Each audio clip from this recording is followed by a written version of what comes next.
Usap-usapan nga ngayon sa social media ang absence ni na MC at Lassie sa It's Showtime. May mga nagsasabi na nag-resign na raw si MC at si Lassie dahil na rin sa naging insidente daw ng pamamahiya ni Vice Ganda sa nakaraang YouTube post nito or vlog kung saan sinita ni Vice Ganda si MC na di umano ay tila may sariling mundo, lalong-lalo na nga na sila ay magkakasama sa nasabi nga pong isang isla at dapat ay lagi silang nagbabanding. Pero may sariling time nga raw itong si MC at tila hindi binibigyan ng halaga ang kanilang mga gatherings. Lalong-lalo na nga at tila pinili sila ni Vice imbes na ang kanyang mga mahal sa buhay ang makasama nito. Anyway, maraming nagkomento rito na dapat daw sinarili nakausapin ni Vice Ganda si MC at hindi doon sa mismong pamamahiya sa vlog. Well, usap-usapan nga na dahil dito ay hindi na nga nakikita sila MC at Lassie sa It's Showtime at tila nag-resign na nga daw ang dalawa. May katotohanan ba ito? Sa naging artikulo ni June Lalin sa Abante, ipinaliwanag niya na may mga sources silang tinanong at kinumpirma kung nag-resign na nga ba si Lassie at MC sa It's Showtime. Siyempre, ito nga ang tinuturing na dahilan ng insidente kina Vice Ganda at MC dahil daw sa pagpapahiya ng una sa huling vlog nito. Anyway, sabi-sabi nga na sobrang napahiya raw si MC at sumama talaga ang loob nito kaya siya nag-resign na lang sa noontime show.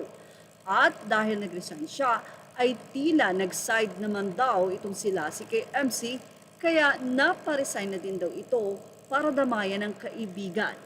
May katotohanan nga ba ito? Ayon sa nasabing artikulo ni June Lalin, pareho daw walang katotohanan ang nasabing issue o kumakalat na balita.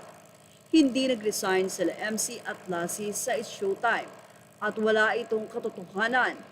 Ang totoo daw ay nagsabi at nagpaalam ang magkaibigan na magpapahinga muna, magre-relax, magre-rest. Kaya naman sila MC at Lassie ay nakalib ngayon sa It's Showtime or sa nasabi nga pong sikat na noontime show.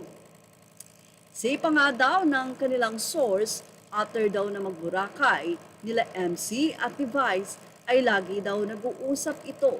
Hindi rin totoo na hindi na nagpapansinan ang dalawa after the Boracay incident. Hindi sila magkagalit, paliwanag pa ng source. Nagbakasyon pa nga si MC sa Boracay at after nag-usap sila ni Meme. Ang alam ko, ang live lang si MC at Lassie, nakaka-stress din kasi yung mga bashing lately.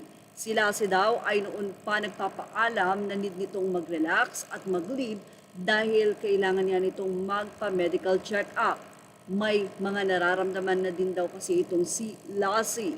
Yung tungkol naman sa pag-leave nila MC at Lassie ay sinang-ayunan naman ng isa pa nilang kausap. Hindi raw totoong nag-resign, nag-leave lang. Sabi rin ng isang taga-production na nakausap nila June Lalin sa kanilang chat group. At nilinaw na nag-leave lang ang dalawa. Pero hindi ako sure kung sumama daw ba ang loob ni MC kay Vice. In fairness kasi kay MC, ni ayaw niyang pag-usapan yung naging issue sa kanila ni Vice. Sa tuwing gusto ko siyang tawagan, sasabihin niya na text na lang muna. Umiiwas din siya na may masabi.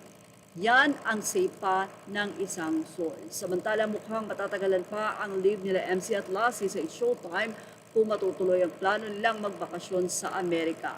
Sila si Raw ay dadalawin ng mga kamag-anak niya sa San Diego, California at si MC naman daw ay balak na mag-unwind at mamasyal kung saan-saan sa Tate. Well, yan nga po ang nasabing update at hindi po nag-resign kundi on-leave lang sila Lassie at MC. Ang tanong, mabalik pa nga ba ang dalawa? Well, yan ang ating showbiz top update. Images are all credit to the rightful owners. Please like, share, and subscribe.